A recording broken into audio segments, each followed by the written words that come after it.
Irmãos, nós vamos abrir a palavra do Senhor na carta de Paulo aos Filipenses, capítulo de número 4, para lermos do verso 1 até o verso de número 9. Filipenses, capítulo 4, do verso 1 ao verso 9.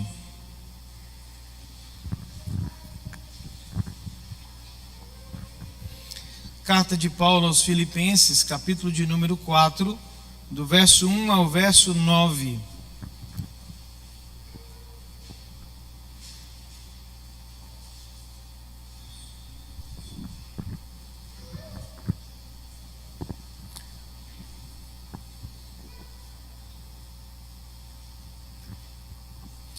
Diz assim a Escritura Sagrada: portanto, meus irmãos amados e muito saudosos, minha alegria e coroa, sim, amados, permanecei deste modo firmes no Senhor.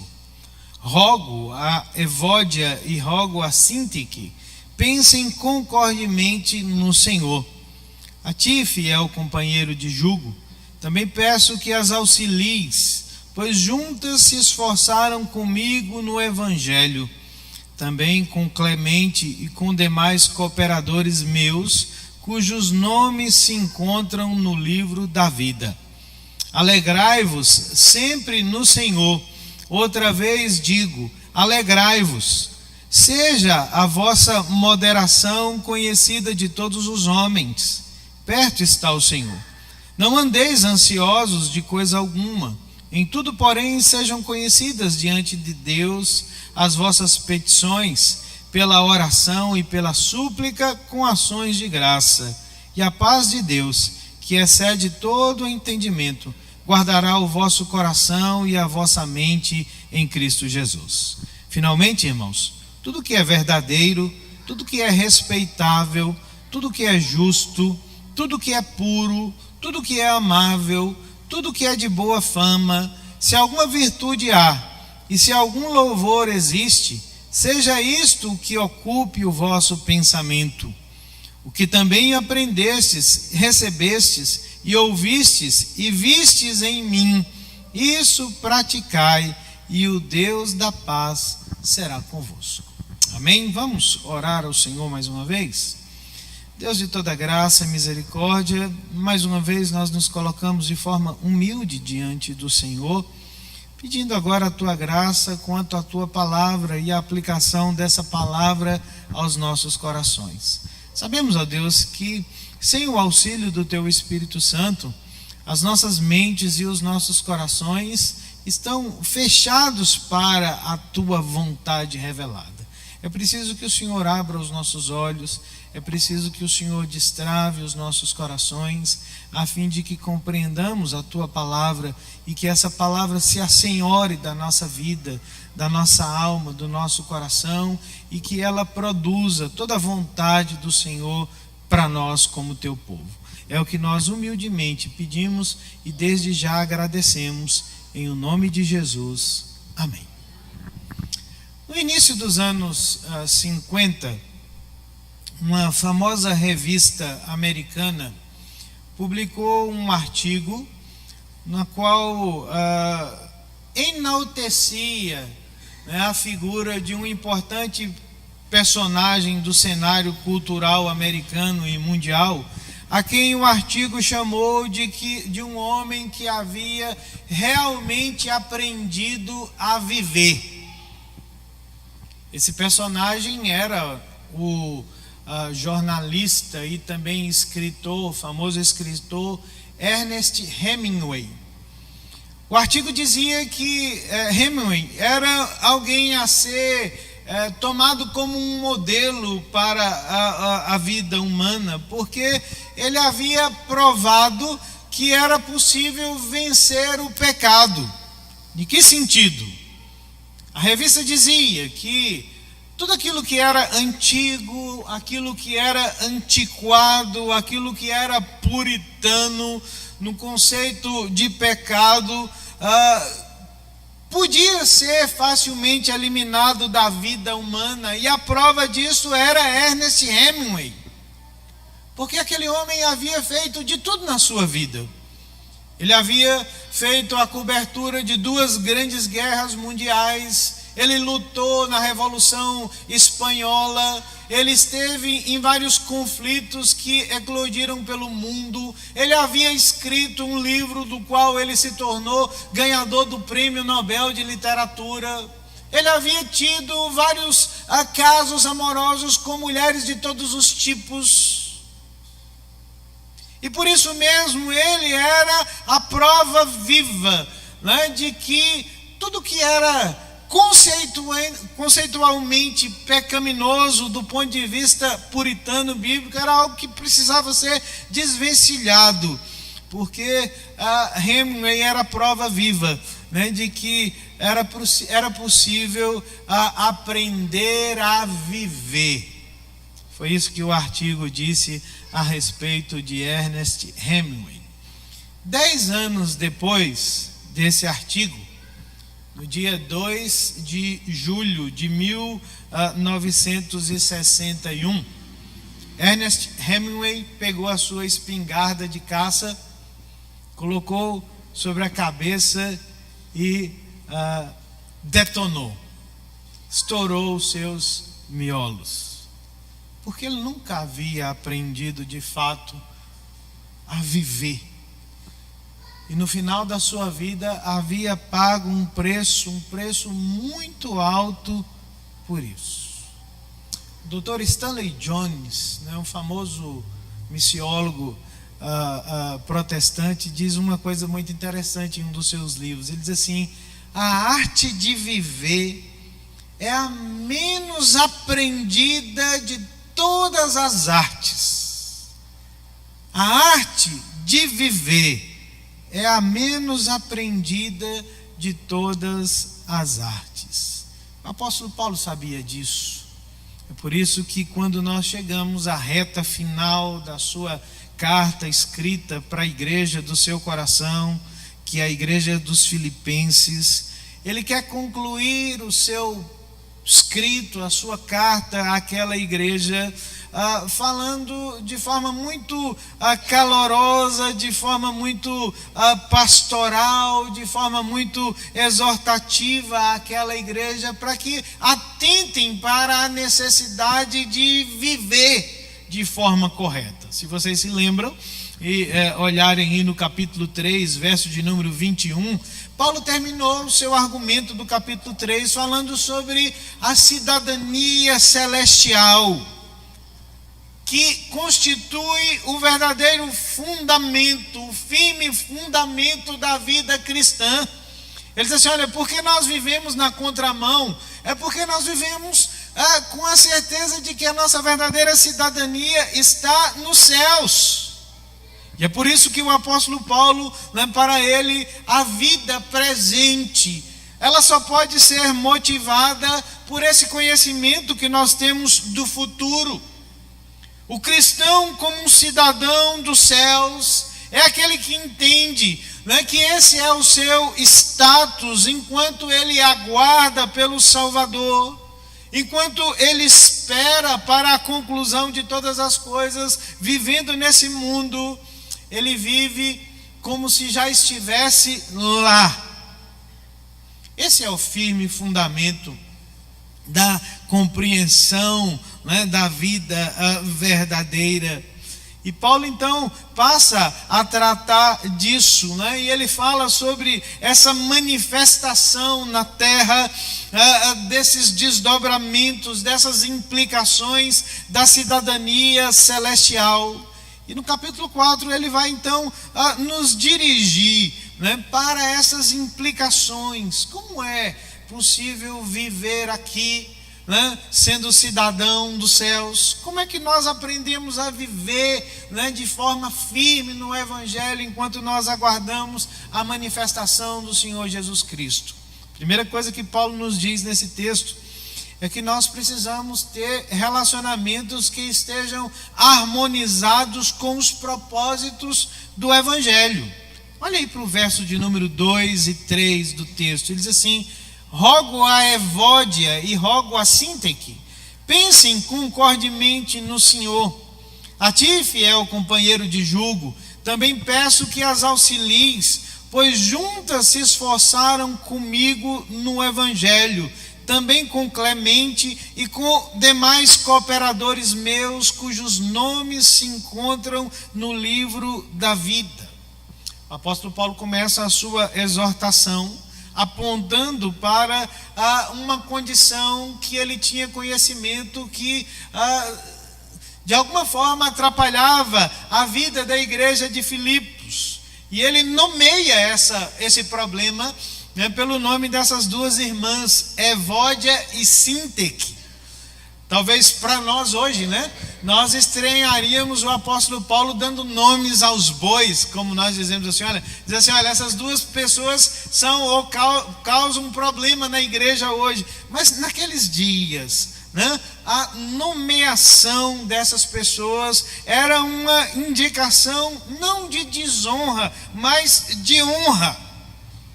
Paulo está mencionando o nome dessas duas mulheres, e ele diz que essas duas irmãs, elas estão de alguma forma discordando entre si sobre alguma coisa, que essa discordância tem prejudicado a unidade da igreja.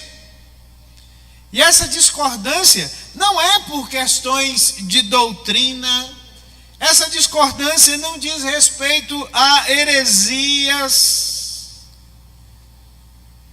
Nós não sabemos do que se trata, mas se há algo que nós sabemos é que muito provavelmente não é nada importante que causou uma rusga, né, no relacionamento entre essas duas irmãs.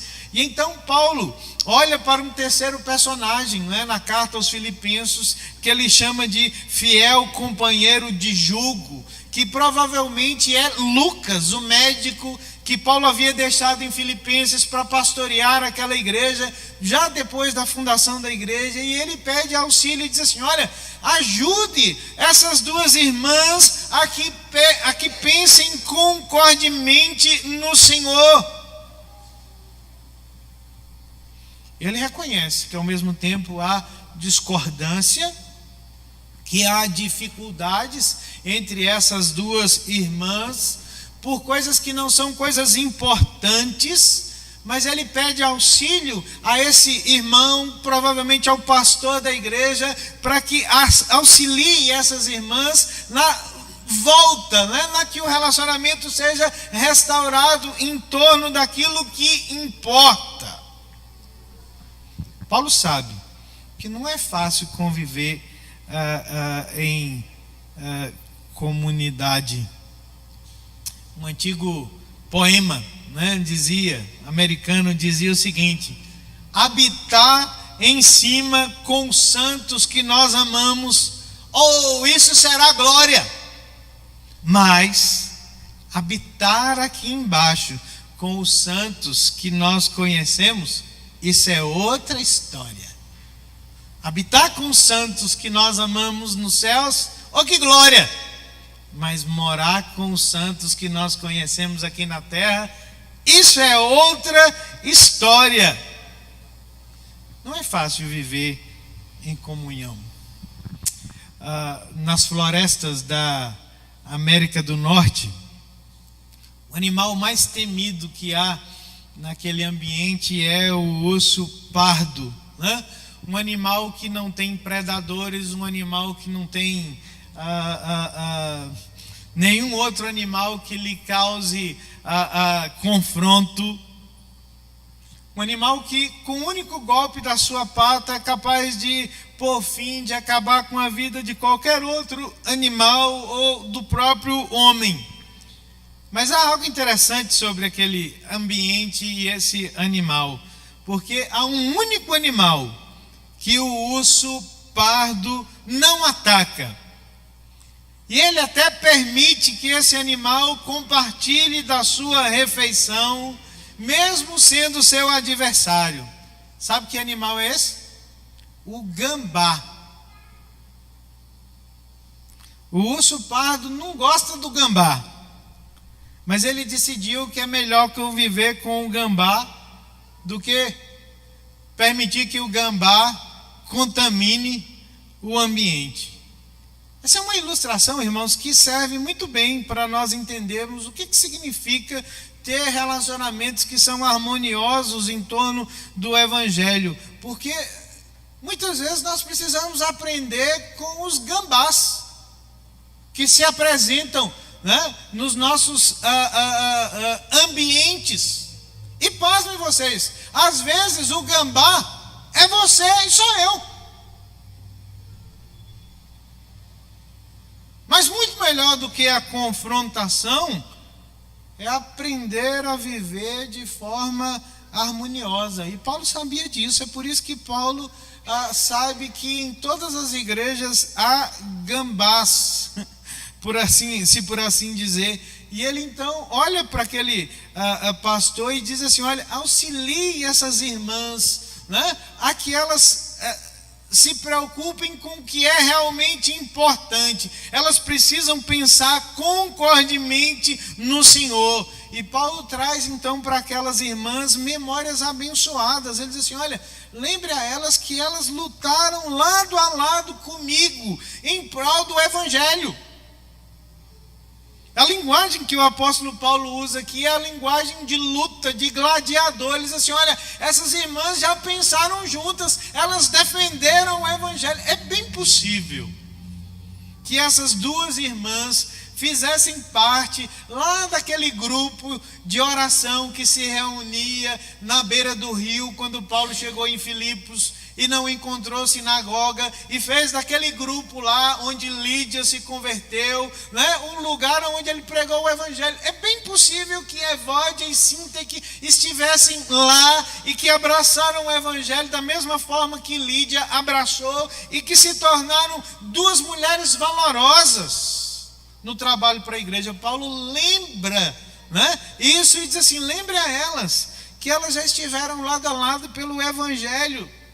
E Paulo então diz assim: e lembre a elas também que a coisa mais importante de tudo é que os nomes, né, delas e de outros companheiros nossos de lutas estão escritos no livro da vida.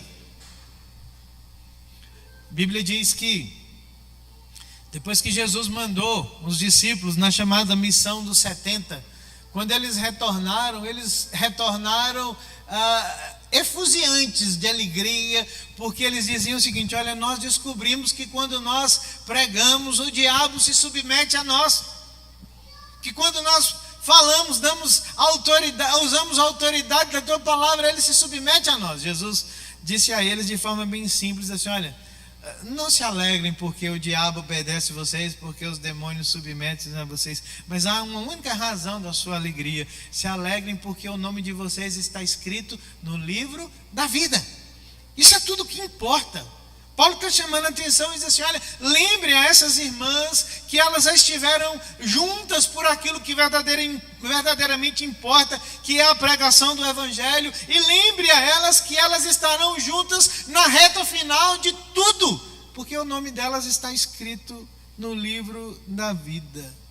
Isso, irmãos, é o que realmente importa e que deve ser sempre a nossa motivação para a comunhão. Nós possuímos uma única tarefa, que é lutar lado a lado pelo progresso do Evangelho. E quando há concordância nisso, sobre o que é o Evangelho, do que o Evangelho é feito, não há espaço para discordâncias pessoais.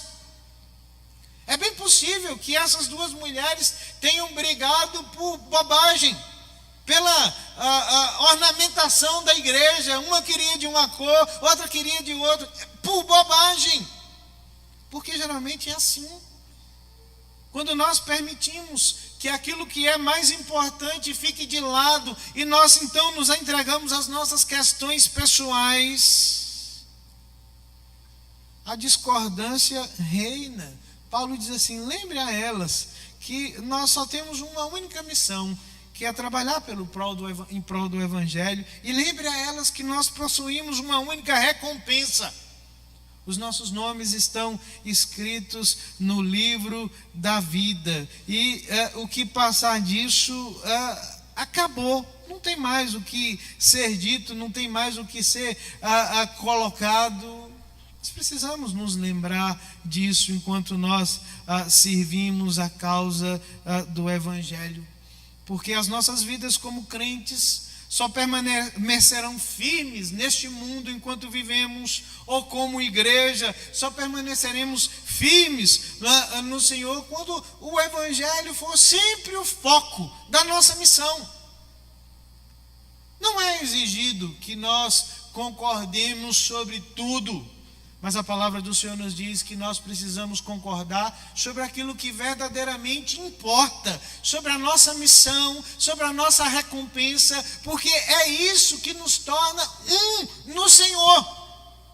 Paulo diz assim: lembrem essas irmãs essas coisas.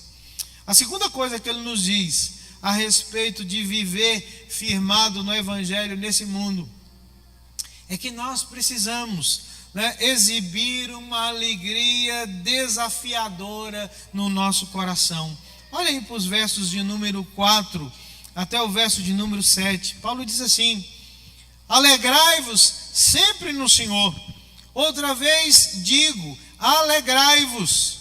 Seja a vossa moderação conhecida de todos os homens. Perto está o Senhor. Não andeis ansiosos de coisa alguma, em tudo, porém, sejam conhecidas diante de Deus as vossas petições, pela oração e pela súplica, com ações de graça. E a paz de Deus, que excede todo o entendimento, guardará o vosso coração e a vossa mente em Cristo Jesus. Se você olhou e prestou bem atenção, na medida que nós avançamos pela a carta aos Filipenses, Paulo está repetindo uma ordem que ele dá durante toda a carta: alegrai-vos sempre. Outra vez vos digo, alegrai-vos. Essa é a determinação ímpar da vida dos crentes, se nós desejamos viver firmados no Evangelho. Por que Paulo fala tanto sobre alegria?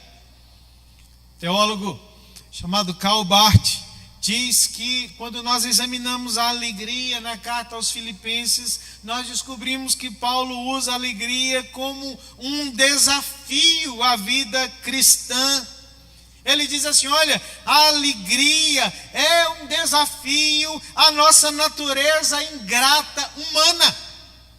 Humanamente falando, nós nascemos assim, nós somos ingratos, nós somos pessoas que não reconhecem a presença de Deus, mas ele diz assim: mas quando nós nos tornamos pessoas novas, quando a nossa cidadania celestial se revela, a marca da preservação do nosso coração é que o nosso coração ele é desafiado sempre a alegrar-se no Senhor, porque a alegria é o que protege, a alegria é o que motiva, é o que desafia o coração do povo de Deus no mundo. Em outras palavras, Paulo está dizendo o seguinte: deixe que a alegria reine dentro de vocês. Permitam que a alegria reine dentro da vida de vocês e que seja a marca fundamental da sua existência, o reinado da alegria na vida cristã. E sabe como é que essa alegria desafiadora ela se revela na vida dos crentes? Paulo diz assim: olha, seja a vossa moderação conhecida de todos os homens, porque perto está o Senhor.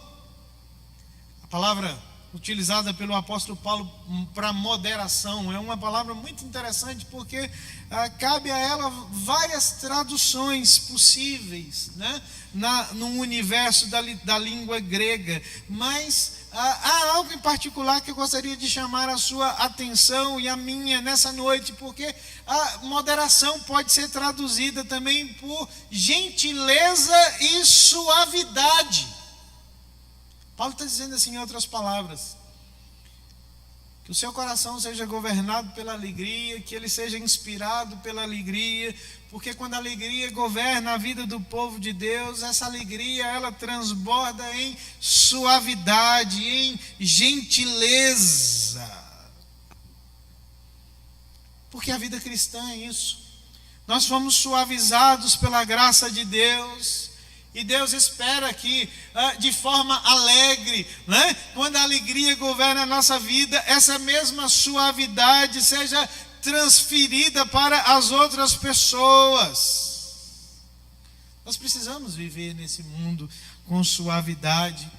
Nós precisamos viver nesse mundo com gentileza, porque nós estamos cercados em um ambiente que, por si só, produz irritação diária de toda natureza, de toda intensidade na nossa vida. E é justamente essa moderação, essa gentileza, essa suavidade que vai impedir que a vida cristã se torne uma vida insuportável. O desafio da alegria, irmãos, é que nós sejamos pessoas tornadas em pessoas gentis, que nós não sejamos vencidos por uma atitude crítica, por uma atitude cínica da vida. E Paulo diz assim: lembrem-se disso, perto está o Senhor. É como se ele estivesse dizendo: olha, Deus continua próximo daqueles que são governados pela alegria. Não permitam que a vida de vocês seja uma vida pesada, que seja uma vida dura, porque Deus suavizou com sua graça a vida cristã para que nós andemos nesse mundo assim.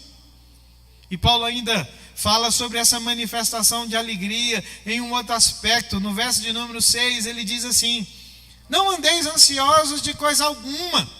Em tudo, porém, sejam conhecidas diante de Deus as vossas petições pela oração e pela súplica, com ações de graça.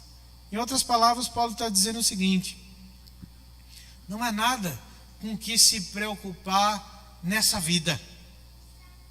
Se a alegria do Senhor governa o nosso coração, se a alegria do Senhor inspira a nossa vida, não existe absolutamente nada com que se preocupar.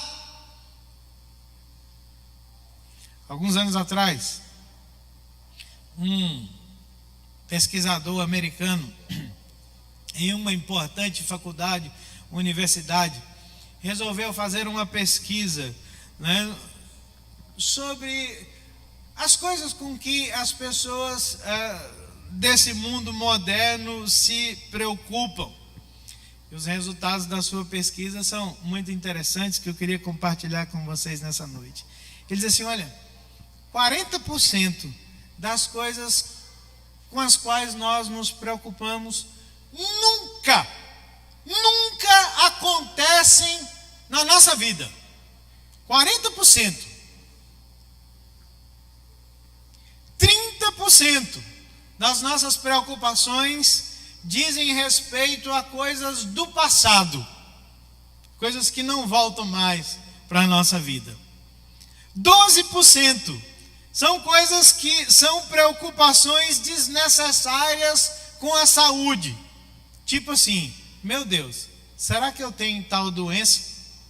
Será que eu vou morrer de tal enfermidade? 12%.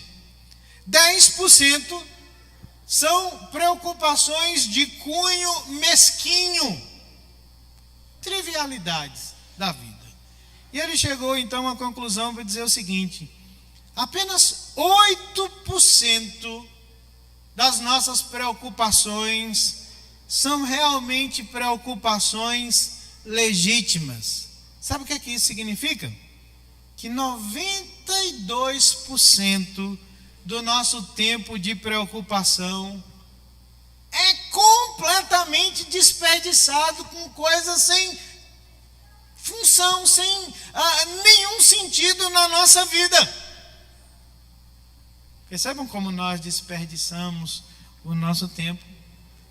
Só que o apóstolo Paulo está dizendo o seguinte, entre outras palavras: ele quer que nem com os 8% que são realmente questões legítimas, que nós estejamos preocupados. Sabe por quê?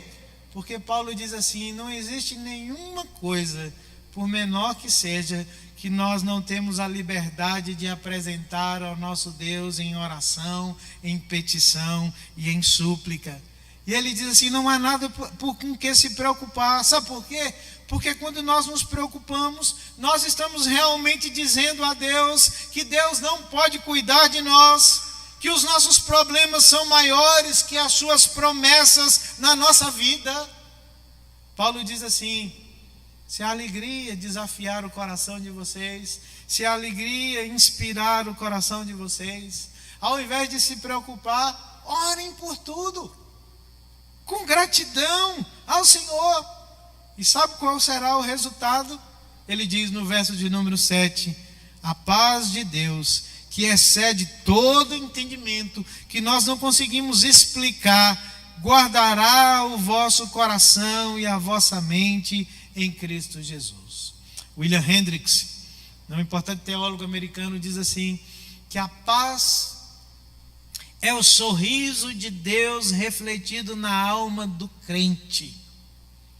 Nós só estamos em paz, nós só permanecemos em paz quando verdadeiramente a nossa alegria reside na presença do Senhor, porque é Ele quem nos protege, é Ele quem guarda o que verdadeiramente importa na nossa vida. O termo que Paulo usa, guardar, é um termo de cunho militar, é a responsabilidade de um sentinela por aquilo que verdadeiramente importa. Paulo diz assim: quando nós temos a nossa vida governada pela alegria, Deus guarda o nosso coração e a nossa mente. Deus preserva aquilo que verdadeiramente importa na vida do seu povo. É isso que Deus nos chama para viver. É isso que Ele nos chama para, firmado no Evangelho, expressarmos, irmãos, na nossa caminhada nesse mundo. Ter um coração que seja desafiado por uma alegria persistente no mundo. E em terceiro e último lugar, a palavra do Senhor nos diz que para vivermos de forma firmados no Evangelho neste mundo, nós precisamos também ter uma mente focada naquilo que promove a presença de Deus nas nossas vidas. Olha o verso 8 e o verso 9. Paulo diz assim: finalmente, irmãos, tudo que é verdadeiro, tudo que é respeitável, tudo que é justo, tudo que é puro, tudo que é amável, tudo que é de boa fama, se alguma virtude há e se algum louvor existe, seja isso o que ocupe o quê? O vosso pensamento, o que também aprendestes, recebestes, ouvistes e vistes em mim, isso praticai, e o Deus da paz será convosco. Paulo exorta os filipenses a ter pensamentos santos. Sabe por quê? Porque ele diz assim: quando nossos pensamentos são santos, quando nós focamos a nossa mente naquilo que verdadeiramente importa, a presença de Deus vem a nós. O poeta britânico John Milton disse certa vez que uma mente é um lugar próprio em si mesmo. Sabe por quê? Porque ela é capaz de fazer do céu um inferno e um inferno do céu. Uma mente é um lugar em si mesmo, porque ela tem o poder de transformar o céu em inferno e tem o poder de transformar o inferno em céu. Pense nisso, né? Como é que muitas vezes nós desejamos encontrar Deus ou ver Deus, quando muitas vezes as nossas mentes estão vazias de Deus? Paulo está chamando a atenção dos crentes e diz assim: olha, nós precisamos manter a nossa mente naquilo que é verdadeiramente o que nos aproxima de Deus.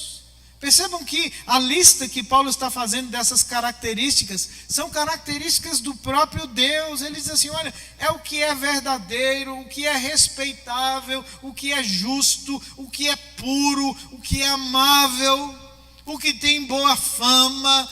Seja isso o que preencha a mente de vocês. Sabe por quê? Porque o resultado disso será a presença de Deus na sua vida. Com que frequência, meu irmão, você pensa?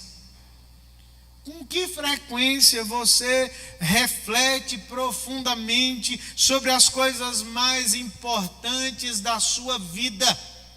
Sobre aquilo que verdadeiramente importa? Aquilo que vale a pena gastar, né, a massa cinzenta, né, do nosso cérebro, da nossa mente.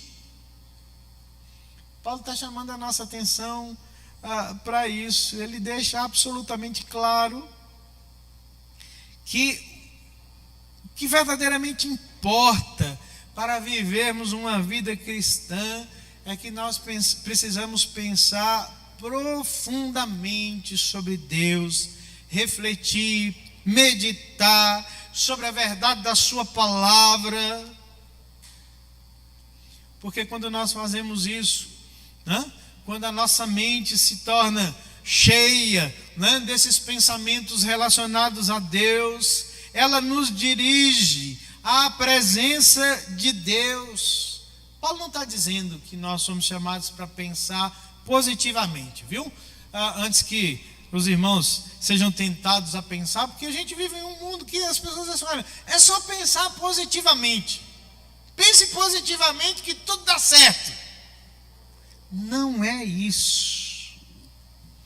Ele está dizendo que é impossível que nós sejamos verdadeiramente cristãos neste mundo sem que o nosso pensamento, sem que a nossa mente seja, né, uma fonte de ação. Quando nós meditamos na presença de Deus conosco, porque mentes disciplinadas encontrarão no seu caminho diário a presença de Deus. É por isso que o cristianismo não é simplesmente uma religião, se é que nós podemos usar essa expressão, de sentimentos, mas é de reflexão. Quantas vezes nós sentimos que Deus está ausente das nossas vidas? Se nós nos tornarmos reféns dos nossos sentimentos, nós concluiremos que de fato Ele é um Deus que se ausenta. Mas quando nós pensamos, quando nós refletimos, quando nós enchemos a nossa mente daquilo que verdadeiramente nos aproxima de Deus, nós chegamos à conclusão lógica que a palavra de Deus nos diz, que a promessa do Senhor é que Ele estaria conosco sempre, até a consumação de todas as coisas. As ideias, as imagens na mente dos homens são os poderes invisíveis que constantemente os governam. Jonathan Edwards disse certa vez. Então o desafio que Paulo propõe para nós é, como crentes, que nós precisamos refletir sobre essas qualidades que vêm de Deus, porque quando nós o fazemos, nós somos inundados pela sua presença na nossa vida. Nós não podemos nos permitir agir de outra forma.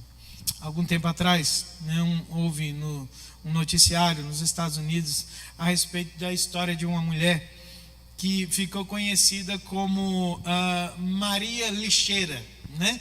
Na tradução lá do inglês. Por quê? Porque ela era alguém que vivia em meio a um monte de lixo na cidade de Chicago. Vivia fuçando latas de lixo por onde passava. E um dia a polícia abordou essa mulher porque a encontrou desnorteada na rua. E foi até o seu lugar de moradia. E lá o que chamou a atenção dos policiais era a quantidade de lixo que ela deixava dentro da sua casa. Mas descobriu-se lá que ela tinha muitos documentos, apólices de seguro, tinha ações, tinha lá comprovantes bancários que informavam que ela tinha perto de $1 milhão na sua conta. Quando se averigou a identidade dessa mulher, descobriu que ela era filha de um dos mais importantes advogados lá da cidade de Chicago. Pense bem nisso, como essa história reflete o que é a condição humana. Uma mulher com um bom nascimento, com recursos, mas que fez a escolha de viver entre o lixo. Pergunto para vocês, às vezes nós não somos assim? Mesmo sabendo que como crentes somos filhos de Deus, que essa é a nossa identidade, uma identidade celestial, mas às vezes nós preferimos encher a nossa mente daquilo que não presta. Quantas vezes a nossa mente é reiteradas vezes preenchida por coisas que não trazem absolutamente nenhum valor para a nossa vida? Nós estamos ouvindo coisas que são lixo, nós estamos assistindo coisas que são lixo, nós estamos repetindo, lendo coisas que são lixo, e depois nós perguntamos onde Deus está na nossa vida. Não é possível que nós o encontremos, porque a presença de Deus, ela precisa ser cultivada. Paulo diz, olha, foque a sua mente, não é naquilo que verdadeiramente importa, encha a sua mente de Deus, porque a consequência será a presença de Deus na sua vida. Para concluir, há uma história que o John MacArthur conta em um dos seus livros, muito interessante, que ele fala sobre uma igreja em que um índio americano frequentava essa igreja e todos os dias de culto ele fazia a mesma peregrinação. Ele chegava meia hora antes do culto, se sentava no primeiro banco da igreja e ficava lá, em meditação. E as pessoas achavam aquela postura muito interessante, mas ninguém nunca teve coragem de perguntar. Depois de algum tempo, alguém chegou e perguntou para ele: por que é que o senhor faz sempre isso? O senhor chega meia hora antes do culto, fica aqui no primeiro banco, assim, com essa cara meio abobalhada, assim. O que está por trás disso? E ele disse assim: olha, eu chego mais cedo porque eu venho para pensar em Jesus. Eu me sento aqui e eu penso em Jesus. Eu penso no seu amor. Eu penso na sua graça. Eu penso na sua misericórdia. Eu penso na obra que ele realizou por mim.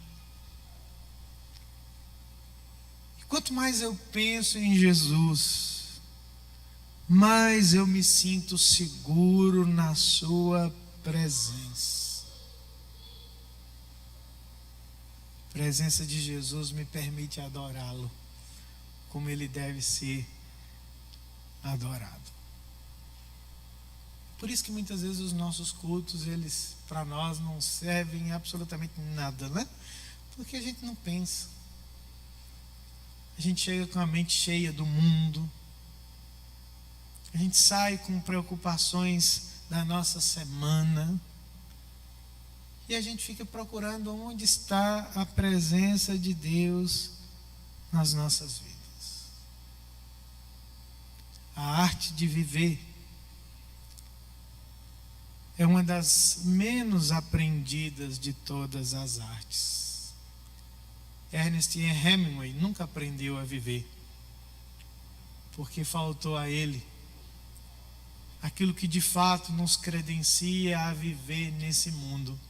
Sabe o que é? O Evangelho.